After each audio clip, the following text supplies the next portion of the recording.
कल इवनिंग में police station कंगन में इंफॉर्मेशन आई थी कि एक इंडिविजुअल जिसका नाम इजाज अहमद राथर है वो कैनाल में डूब गया है।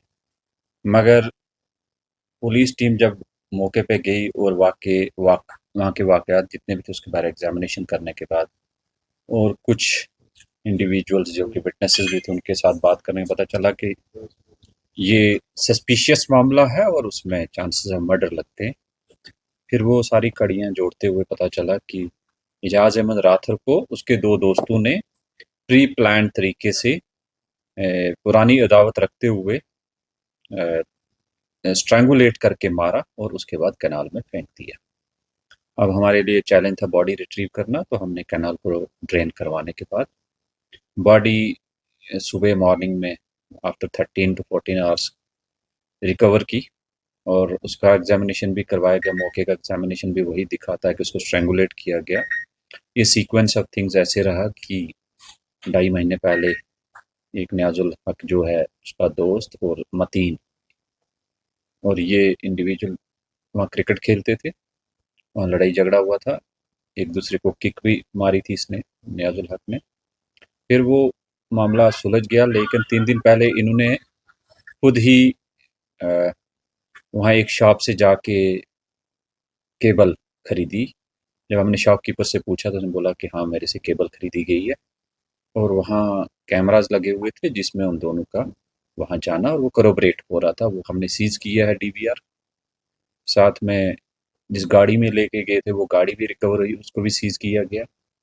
और जिस केबल से इनको गाड़ी में ही रख के इसको स्ट्रैंगुलेट किया था वो भी केबल रिकवर हुई है और दोनों अक्यूज को अरेस्ट किया गया। उन्होंने डिस्क्लोज भी किया, डिस्क्लोजर पर रिकवरीज भी हुई है।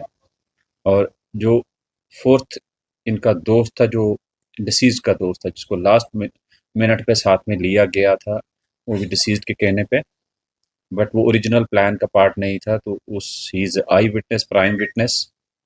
और वो वहाँ से मौके से जब उसका पीछा किया गया वो भाग निकला और वो काफ़ी से हौसला ला के देकर अब स्टेबलाइज करके फैमिली के साथ मिलके हम उसको कोर्ट में प्रोड्यूस कर रहे हैं फॉर रिकॉर्डिंग स्टेटमेंट। और साथ में जो रिकवरीज भी हैं वो साइंटिफिक ऑफिसर्स के द्वारा करवाई गई। अब एफएसएल का एग्जामिनेशन करवाया गया गाड़ी का। साथ में मेडिकल अथॉरिटीज़ को रिक्वेस्ट करके बोर्ड कॉन्स्टिट्यूट करवा के हमने उसका पोस्टमार्टम करवाया, फैमिली के हवाले किया गया। इसमें एफआईआर नंबर 64 2025 पुलिस स्टेशन कंगन में रजिस्टर की गई है।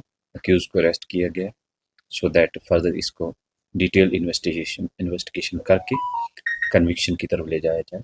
और इसमें बढ़िया सबूत है, हमारे पास एविडेंसेस हैं जो कोरोबरेट भी हो रहे हैं। फाइनल ओपिनियन के बेस पे हम इस केस को प्रोसिक्यूशन के लिए आगे भेजेंगे।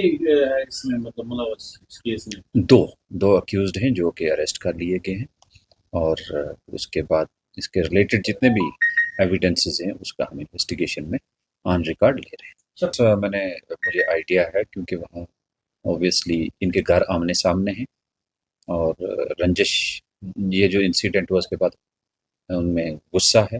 गुस्सा के चलते वहाँ लेडीज़ आई थी, उनसे बातचीत की गई और समझाया कि जो इसमें नेसेसरी कार्रवाई है वो की गई है और उससे भी सख्ती से करेंगे आगे।